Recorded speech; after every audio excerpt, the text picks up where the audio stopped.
Hola a todos, yo soy Cristi Salcedo. Me dedico junto con mi marido Toté a la evangelización y a la formación a través de la asociación Nunco Epi de sacerdotes, laicos, líderes de iglesia en general. Hola, soy Toté Barrera de la asociación Nunco Epi y voy a hablaros hoy de cómo renovar parroquias, la conversión pastoral, y que tiene que ver con los vínculos en la sociedad y los vínculos en la iglesia. Nosotros tenemos mucha experiencia trabajando con parroquias de todo tipo y es verdad que no es lo mismo una parroquia en una ciudad que en el ámbito rural, que en otros espacios. Lo cierto es que la iglesia hoy en día configura o conceptualiza la parroquia como la iglesia entre las casas de los hijos, y esto es algo que hemos visto realizado en muchos lugares donde ha sucedido la renovación pastoral, en donde la parroquia ha sido un elemento estructurador, y no solo religiosamente, también socialmente. Urbanizaciones donde la gente no se conocía y gracias a la parroquia entablan relaciones no solo de hermandad, sino también de amistad y de vecindad. Pueblos donde la parroquia, junto con un colegio, junto con alguna otra entidad, se convierten en ese tema común que hace que nos reconozcamos los vecinos los unos con los otros, y esto no solo afianza vínculos, sino que da un sentido de pertenencia. Así que creemos plenamente en esa función de la parroquia. Es una función estructuradora y es una función que tiene la potencialidad de cambiar el mundo, y lo hace a través de la pequeña comunidad del lugar inmediato donde vivimos. Yo creo que una de las principales necesidades que nosotros nos encontramos en el curso de Pastores Gregis es que, sobre todo, el sacerdote de hoy en día está bastante solo. Una necesidad increíble de acompañamiento, una necesidad de ser comunidad con otros iguales. Eso yo creo que es una cosa que vemos constantemente. Yo diría que número dos, una necesidad de redescubrir la visión que el Señor ha puesto en sus corazones, en ellos, en la iglesia y también en el corazón de los laicos. Yo creo que también es una cosa que en el curso de pastores nos parece súper importante y lo machacamos y lo tratamos un montón, la visión, porque es una cosa que hay que descubrir, que hay que encontrar en oración y con el Señor, y descubriendo lo que Él ha puesto ya, ¿no? Desde que a lo mejor estas personas, estos sacerdotes se han encontrado con el Señor. Si no tenemos visión, pues no sabemos a dónde vamos, simplemente. Y luego yo agregaría así en plan más práctico, necesitamos, yo creo que dar a los sacerdotes, o sea, ellos necesitan a lo mejor nuevas herramientas para autoconocerse, para conocer a sus equipos, para la resolución de conflictos, para todo esto que es la renovación pastoral de las parroquias, herramientas prácticas que los ayuden a llevar a cabo esta misión que la Iglesia hoy en día nos pide. A ver, yo creo que hay muchas cosas más, pero por último, así como cosa muy fundamental e importante, yo creo que una cosa que necesitamos, no solamente los sacerdotes, o sea, todos en la Iglesia, es volver a Pentecostés. Necesitamos volver a descubrir y a entender lo que es la vida en el Espíritu, real, viva, o sea, que se manifieste el reino de Dios en nuestras parroquias. Eso yo creo que es parte. A veces hablamos cuando se habla de renovación pastoral, se habla un montón de metodologías, se habla un montón de ideas, se habla un montón de planificación, de todo, ¿no? Y a mí, yo siempre me quedo con la cosa de que hablamos poco de Espíritu Santo.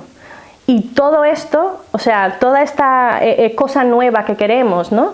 Solamente es posible si ponemos al Espíritu Santo ahí en el centro, inspirando, guiando y permitiendo que todos nosotros hagamos la voluntad de nuestro Señor, que al final es lo importante. Voy a dar 4 claves que yo considero que son importantes. Número 1 es la oración intencional, empezando por, si queremos una renovación parroquial, pastoral, ¿no? Tenemos que empezar a buscar ese propósito en oración. La oración intencional por lo que queremos que suceda. Número 2, el primer anuncio. O sea, todo cambio parte de ahí, del primer anuncio. Necesitamos volver a anunciar a Jesucristo, a un Jesucristo que está vivo. A un Jesucristo que está vivo y que es la razón de nuestra fe.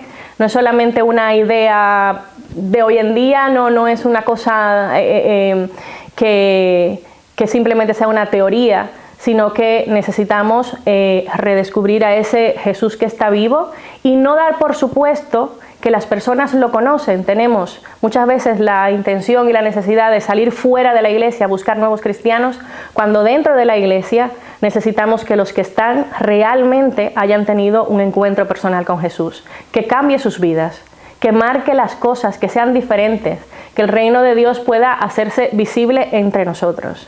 La tercera clave que yo diría es el discipulado. Tenemos que buscar espacios donde las personas que se encuentran con el Señor empiecen un proceso de discipulado. El discipulado solamente se puede vivir y desarrollar en la comunidad. O sea, los discípulos se hacen en la comunidad. Tenemos que tener en las parroquias itinerarios. Muchas veces evangelizamos a alguien, le contamos sobre Jesús, le anunciamos a Jesucristo, pero luego no tenemos un espacio donde esa persona pueda integrarse de manera sana en la parroquia, en la verdadera comunidad, y empezar un camino de discipulado concreto. Lo que tenemos a lo mejor son ofertas variadas de cosas que se hacen en la parroquia, pero un itinerario serio, formal, donde esa persona, ese nuevo cristiano, ese niño en la fe, empiece un camino serio, ¿no? Donde pueda crecer, donde se desarrolle, donde haga misión, donde comparta con los hermanos, donde viva la comunidad cristiana. Y número 4, vuelvo e insisto, como una clave fundamental es volver a Pentecostés, volver al Espíritu Santo, redescubrir esa vida en el Espíritu que yo creo que hemos olvidado muchas veces. Yo hace un tiempo estaba en una iglesia de Madrid y veía unos vitrales muy bonitos que habían con palomitas del Espíritu Santo, y en oración ese día me preguntaba: Señor, ¿en qué momento te hemos sacado de nuestra práctica? No de nuestra teología, de nuestra práctica cristiana, porque muchas veces nuestra práctica cristiana le falta fuego, le falta esa unción, le falta ese poder. Y yo creo que toda parroquia que quiera realmente cambiar, actualizarse, tener frutos, tiene que repensarse el volver a Pentecostés. Me encanta la pregunta porque tiene dos conceptos. Uno es el declive de la cristiandad y otro el cansancio. Y son dos toros con los que nos toca lidiar mucho en nuestra labor con los párrocos y las parroquias. Primero de todo, yo quisiera puntualizar una cosa. Una cosa es el término del final de una época, como puede ser la cristiandad, y otra la melancolía que podamos tener acerca de este final. La cristiandad es una situación en la que todo el mundo es cristiano y venimos de ella. Ha habido diferentes momentos de cristiandad a lo largo de la historia, y quizás la que nos toca a nosotros cerrar es la tardocristiandad o la cristiandad última, que ha sucedido en las últimas no solo décadas, se podría hablar hasta de siglos. Y sí, se puede decir, hay un declive de la cristiandad, pero hay que tener ojo, hay que afinar, porque ya al decir declive estamos dando pues una connotación negativa, y a lo mejor no es tan negativo el hecho de que hayamos pasado de una fase en la que todo el mundo es cristiano a otra en la que por necesidad tenemos que ser misioneros. Ha cambiado el escenario, hay un declive, pero la mirada a veces se torna nostálgica cuando empezamos a echar de menos otros tiempos y empezamos a mirar atrás y no cavamos lo suficientemente hondo y miramos solo unas cuantas décadas atrás, cuando lo que tenemos que mirar constantemente es a nuestro fundamento, nuestro principio, esa zona cero que es Pentecostés, de donde nacemos, y esa es la llamada que tiene la Iglesia, que es una llamada a renovarse. Por lo tanto, esa cristiandad que perece, que está en declive, que produce sufrimiento, que produce también, yo diría, pues un poco de desfase, tenemos un desconcierto, puede ser nuestra mejor oportunidad. Y es verdad que hay cansancio, y el cansancio es obvio cuando estamos intentando apuntalar las estructuras de una cristiandad que, si no está muerta, sabemos que se cae. Y esto produce hastío, produce desafección, y sobre todo en quienes son pues trabajadores, obreros de la mies, los sacerdotes, en los laicos involucrados, en la gente que está al pie del cañón, porque si lo que les ofrecemos es una visión de recuperar tiempos mejores, sin ofrecerles una visión fundamental de recuperar la esencia misma de la Iglesia, pues el cansancio y el hastío se vuelven moneda corriente, porque todos se dan cuenta y no es que sean conscientes, es que ya han constatado que no vamos a llegar. Si el fin es apuntalar la cristiandad, si el fin es hacerle la respiración artificial, todo el mundo sabe, cosa que no sabían antes, hace a lo mejor unas décadas, pues todavía se convivía con los frutos de una evangelización que ahora mismo ya por necesidad tiene que ser nueva. Pues como todo el mundo lo sabe, de ahí el cansancio. Entonces sí, convivimos con el cansancio, un hartazgo, pero quizás sea nuestra mejor oportunidad. El Papa Francisco dice que no estamos solo ante una época de cambio, sino que es un cambio de época. Y una vez, esto lo recuerdo muy vivamente, hablando con no sé si era un sacerdote de a pie, digamos, o un vicario, que nos decía: qué ganas tengo de que se acabe la cristiandad.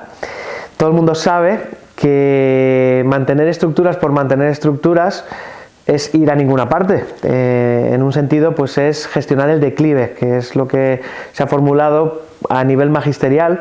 Empezó en Francia, aquí algún obispo también lo nombró en una carta pastoral, y nadie quiere gestionar el declive. ¿No? Como decía Alfonso López Quintás, nadie está hecho para aguantar, que me encanta esto que le oí una vez.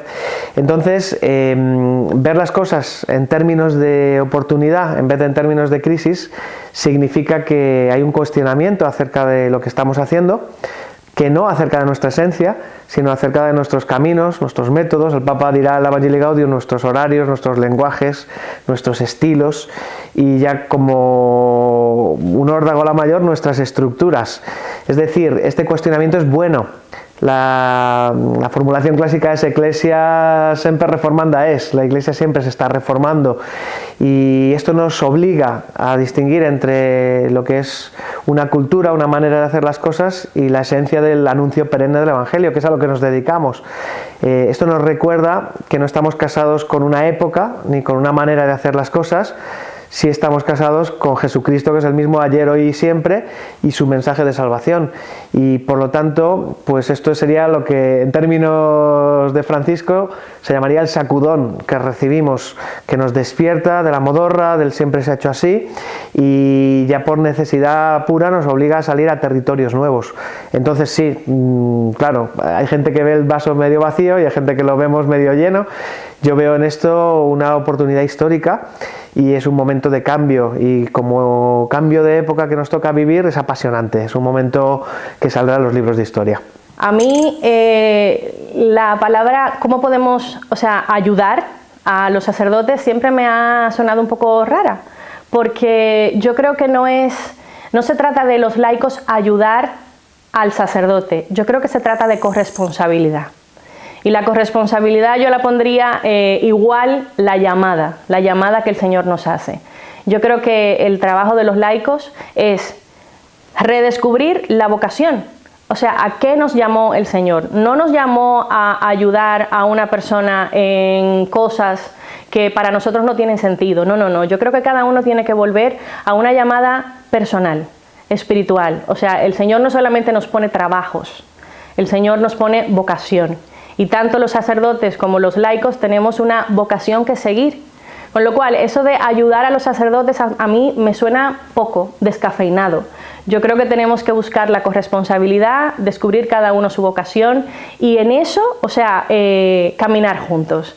También yo creo que una cosa que nosotros podemos aportar es ayudarles a ellos a ser pastores, a descubrir su ser de pastor de la grey de Cristo. Yo creo que también eso es una cosa que muchas veces nos olvidamos. También una cosa que puedo agregar sobre esto es que, como dije antes, los sacerdotes en su mayoría están bastante solos. Y una cosa que como laicos podemos hacer es ser verdadera comunidad con ellos. Pensar, invitarles, acompañarles, compartir también nuestras familias con los sacerdotes. Yo creo que eso es una cosa que ayudaría mucho a que muchos no estén tan solos como hoy en día se está viviendo el sacerdocio. Yo creo que es un tema de descubrir cada uno la vocación de su llamada. O sea, tanto el laico como el sacerdote. Yo creo que es verdad que hoy en día vivimos en una iglesia donde el laico por cultura, por sociedad, está mucho más formado, no necesariamente a nivel teológico, pero sí a nivel educativo, o sea, hay mucha más formación de los laicos. El laico no es una persona que va a la iglesia y se queda en un banco simplemente recibiendo información. Hoy en día, comparándolo con el pasado, no, tenemos Biblias, tenemos un montón de libros, tenemos un montón de información a nuestra disposición, con lo cual yo creo que esa iglesia que simplemente veía al clero, ¿no?, como algo superior frente a los laicos, es una iglesia que hoy en día no tiene ningún sentido. Esa iglesia ya yo creo que murió hace tiempo, porque necesariamente, o sea, la iglesia de hoy tiene que contar con el mundo, tiene que contar con nosotros, los laicos, tiene que contar con la colaboración y la corresponsabilidad consciente de personas que están formadas, que son inteligentes y que tienen, yo creo que mucho que aportar en el mundo de hoy y en la iglesia de hoy en día. Bueno, yo diría que debemos distinguir las crisis de las necesarias fases, etapas y épocas, también de las olas, si lo queremos ver así. Las olas van y vienen, hay olas que pues suben mucho y otras que menos, y debemos tener la sabiduría del surfista, que sabe discernir las olas, sabe cuándo subirse, también sabe a qué ola no llega y sabe bajarse a tiempo de la ola que fenece, la ola que ya no es porque va a venir la siguiente. En ese sentido, yo creo que tenemos que ampliar la mirada, y es verdad que siempre la referencia es volver hacia atrás, porque nosotros somos hijos de una tradición, no estamos inventando la Coca-Cola, estamos volviendo a nuestra esencia. Y sí, efectivamente, pues hay una primera evangelización, nace la Iglesia en Pentecostés, se evangeliza un mundo pagano, se evangeliza el Imperio Romano, pero luego llega una siguiente fase de meseta, pues esto se institucionaliza, ya llega a todas las estructuras y necesariamente después llega el declive, pero eso es casi la teoría del cambio de las organizaciones humanas. Las cosas tienen su inicio, su génesis, después tienen su momento de estabilización y hay un punto en el que llegamos a un apogeo o un declive. En ese sentido, la Iglesia avanza en el tiempo y es lineal, pero avanzamos hacia la segunda venida de Jesucristo, hacia el momento final, con lo cual tenemos otra mirada. Esto es muy del Papa Benedicto XVI, esa mirada histórica y sabia. ¿Y qué es lo que ocurre? Pues que estas fases se han repetido a lo largo de la historia. Raniero Cantalamessa tiene un libro como La estela de un navío, que más que un libro recoge predicaciones que él hace a la Casa Pontificia en Cuaresma, y él identifica 3 momentos de evangelización en la Iglesia muy fuertes, y dice que estamos en el cuarto. Primero, sí, la Iglesia primitiva. Segundo, pues tras la caída del Imperio Romano, la Iglesia de la Edad Media, que llega a la Christianitas, que es una cristiandad. Después la Iglesia de los misioneros que evangeliza América y otra vez parte de cero para producir una situación de cristiandad. Y por último, hoy en día, la Iglesia de la nueva evangelización, que se encuentra en terreno que ya fue evangelizado y que ha de ser reevangelizado, y por lo tanto hablamos de una nueva evangelización en un lugar que ya fue evangelizado, con lo cual vemos esta constante de las fases, de estos cambios en los que nosotros tenemos que aprender a navegar, y la Iglesia es ese navío que avanza en el tiempo, que avanza en la historia, que está abriendo punta, que está generando una estela, y que es profética en ese sentido, porque del alfa al omega, del principio al fin, pues que es Jesucristo, que es principio y fin, pues en eso está la historia de la humanidad, y tenemos siempre pues como que remontar el vuelo y poder avanzar con esta certeza que la propulsión no es nuestra, por supuesto, que es del Espíritu Santo, sabiendo que estas etapas son necesarias para la vida, para la madurez, y son los tiempos también, los tiempos del Señor, el kairos, que tanto se habla en teología y en la Iglesia, y debemos descubrir esa gracia nueva en cada momento. De alguna manera nos ahorró 10 años de declive, por decirlo así, eso por lo menos lo dice así mucha gente. Muchos sacerdotes que conocemos, párrocos, nos dicen que efectivamente no ha vuelto un 30% de la gente, por lo menos, y eso porque no se han puesto a hacer estadística detallada. Confluye pues lo que es la edad de la feligresía con el hecho de la desafección acelerada por una pandemia que te ha quitado del factor la costumbre de tener que ir a misa todos los domingos. Entonces, en ese sentido, la llamada a la nueva evangelización lleva presente décadas en la Iglesia, pero no podemos decir que la hayamos puesto en práctica hasta hace muy poco. Y precisamente situaciones como la crisis de la pandemia han desencadenado una nueva sed, una nueva necesidad ante la constatación de la situación en la que estábamos. Y nos ayuda, claro que nos ayuda ¿a qué? Pues a dejar de pensar que por tener una oveja dentro del redil y tener un redil grande y engordado estamos haciéndolo bien, porque hay 99 fuera. Ese es el paradigma de ya no es la oveja perdida, son las 99 perdidas y la una que está dentro. Sin quererlo, viniendo de una cristiandad en la que todo el mundo es cristiano, nuestras estructuras, nuestra cultura, nuestro lenguaje, nuestros estilos, nuestra manera de hacer están preparados para cuidar la fe de los que ya la tienen y de los que están dentro.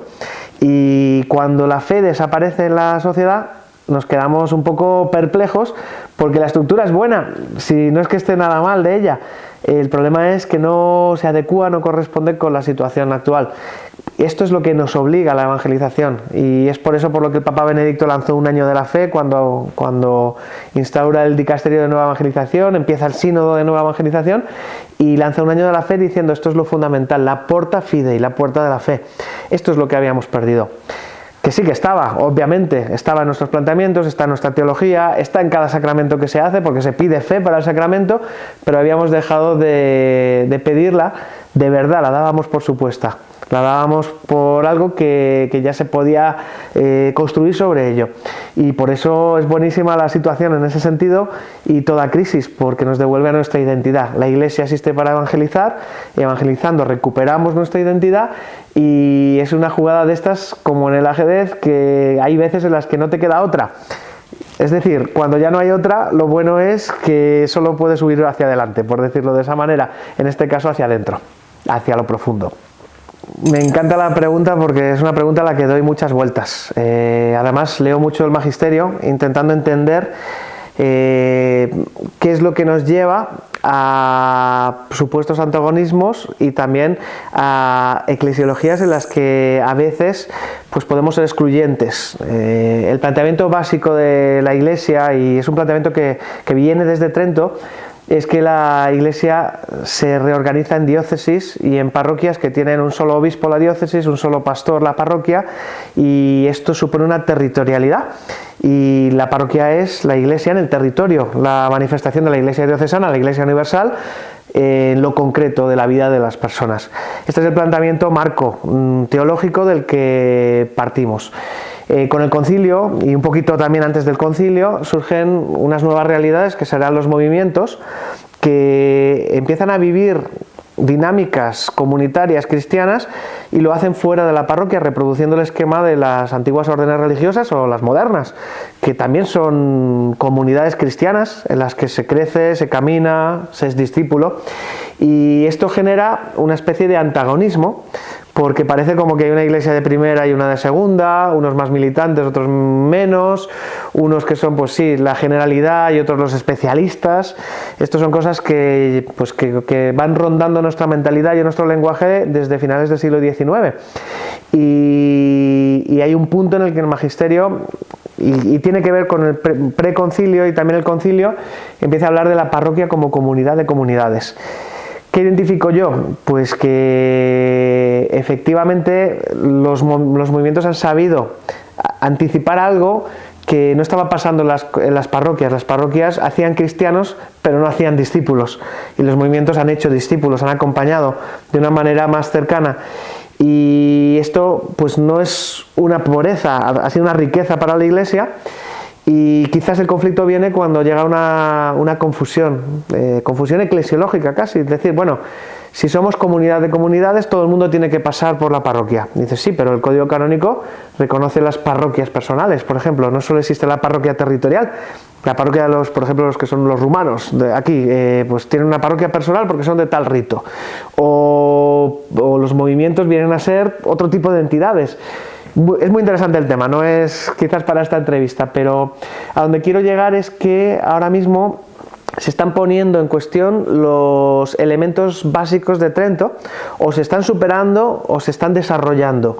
Hay una instrucción que se llama la Instrucción para la Conversión Pastoral de las Parroquias de 2020, que habla de la cura pastoral y de la territorialidad, que son dos temas de Trento, para abrirlos a lo que serían los nuevos territorios, el territorio existencial, y cómo ejercemos esa cura pastoral en corresponsabilidad.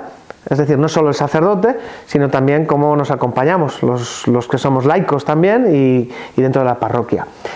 Algo nuevo se está cociendo, yo todavía no podría definirlo. La parroquia está reconfigurándose, por eso la necesidad de su conversión pastoral, y para reconfigurar la parroquia hay que entender qué papel tiene la parroquia como comunidad de comunidades, cómo conjugo yo al movimiento que vive en mi barrio con la parroquia y con la diócesis, que es la manifestación de la Iglesia en el territorio, cómo obedezco, escucho a los pastores, y no es fácil, porque la formulación yo creo que todavía está en desarrollo. O sea, se nos dice, por ejemplo, en la Evangelii Gaudium, que las parroquias están llamadas a ser verdaderas comunidades, y luego casi acto seguido, en el 28, después de reafirmar la parroquia, se dice, aunque las parroquias hemos de reconocer que no han llegado a ser del todo plenamente verdaderas comunidades.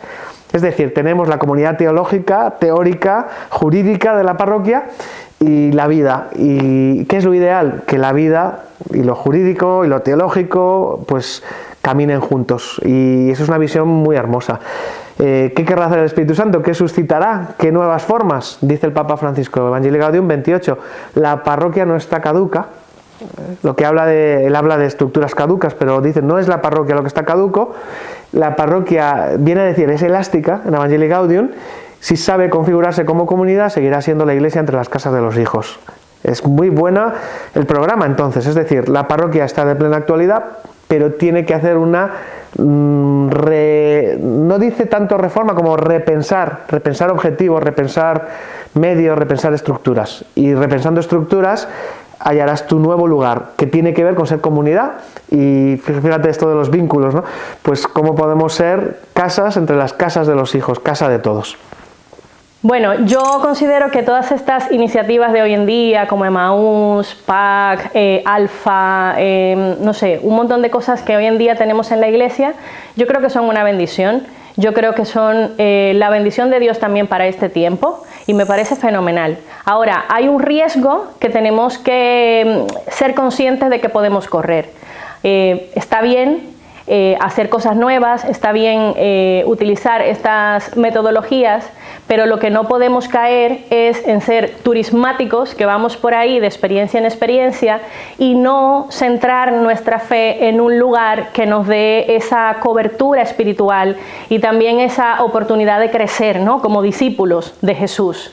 Y nos puede pasar, o sea, es muy muy común que vayamos por ahí buscando la experiencia nueva, buscando el nuevo despertar del Espíritu Santo, cuando en nuestra comunidad ya tenemos estas cosas. Entonces yo creo que es un equilibrio de buscar y a la vez centrarnos y crear raíces en una comunidad cristiana. Vivimos en una iglesia clerical. Yo creo que no se trata ni de clericalismo ni de laicos al poder. Yo creo que esto es un concepto ya que ha pasado de moda, que ya no está, o sea, que ya no debemos tener ni siquiera en la cabeza. Yo creo que se trata de una reflexión mucho más profunda. Yo creo que lo que vivimos, lo que tenemos que vivir hoy, es una iglesia que sea una verdadera comunidad de discípulos, misioneros.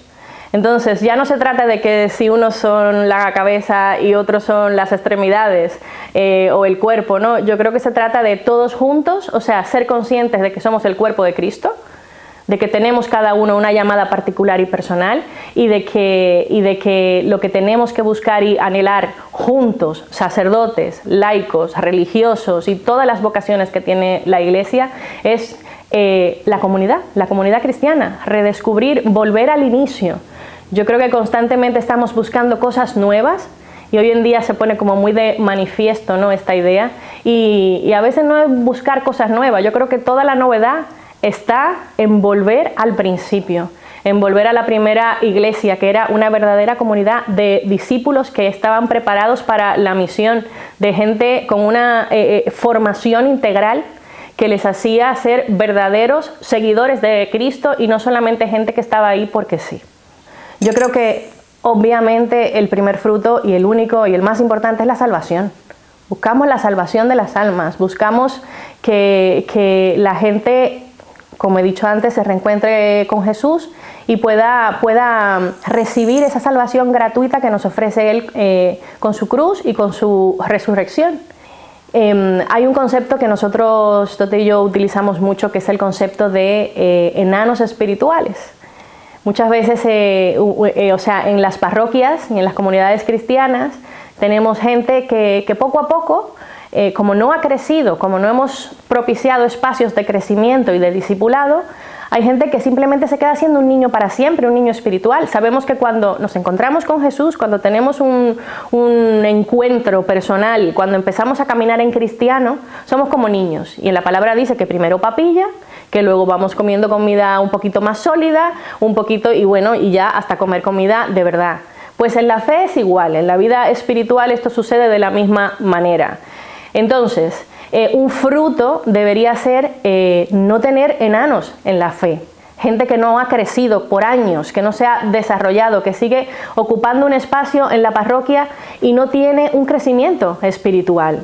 Entonces, ¿qué buscamos? Adultos, buscamos discípulos, buscamos gente que vaya creciendo sustancialmente, gente cristiana que realmente pueda ser un ente productivo, entre comillas, ¿no?, en el pueblo de Dios. Y esto es un discípulo que tiene la capacidad incluso de empezar a acompañar a otros que van detrás de él, nuevos cristianos, y no simplemente gente que viene a consumir a la iglesia. Necesitamos tener frutos de conversión, necesitamos tener que se vea la salvación de Jesús en la vida de las personas.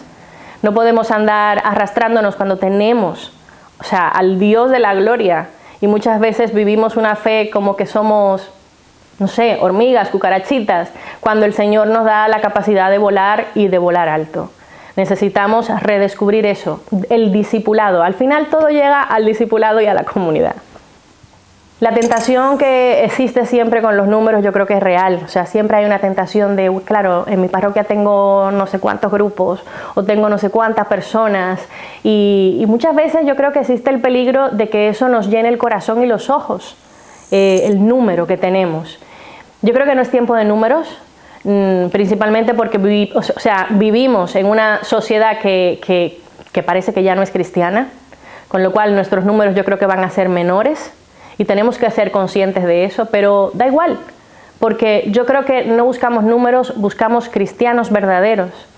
Hay una cosa que a veces hemos dicho, ¿no?, y es que existen dos paradigmas en la iglesia. Uno es el paradigma del rebaño y el siguiente es el paradigma de la oveja. Hemos vivido por mucho tiempo en una iglesia de rebaño, de multitudes, de grandes estructuras de iglesia, ¿no?, de grandes templos. Pero hoy en día a lo mejor se nos pide olvidarnos tanto de la grandiosidad, ¿no?, de los números e incluso de los lugares y pensar en un tú a tú, en una relación de cuidar a las ovejas, a las personas que hoy en día tienen preguntas, que tienen dudas, que están caminando, que empiezan un camino y necesitan, yo creo, que un cuidado mucho más personal. Entonces, simplemente yo creo que los números hoy en día no son relevantes. Lo que importa es la fe auténtica, verdadera, de gente que crece y que es un discípulo de Jesús. Lo que sí que dice la Evangelii Gaudium es que la parroquia no es una estructura caduca, con lo cual ya tenemos un punto de partida. La reflexión que nosotros hacemos es que la estructura que debe cambiar es la estructura o el orden o la secuencia de la iniciación cristiana.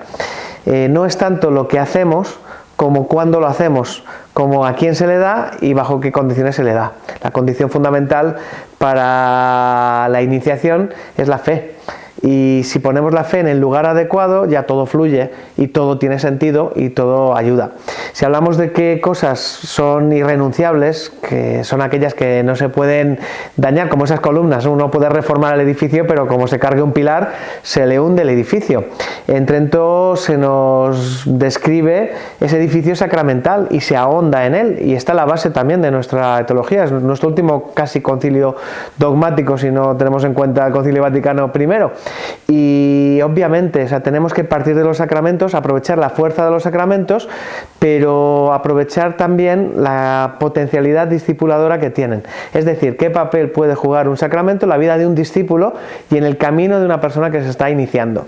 Si conseguimos reformular este orden de cosas, no digo tanto el orden de sacramentos cuanto el cuándo damos el sacramento. Un ejemplo del padre Malon es el sí pero todavía no, quiero bautizar, sí pero todavía no, te voy a ofrecer primero la experiencia de conversión para que tenga sentido que te bautices, y te voy a ofrecer primero pertenecer a la parroquia para que tenga sentido que te cases en la parroquia.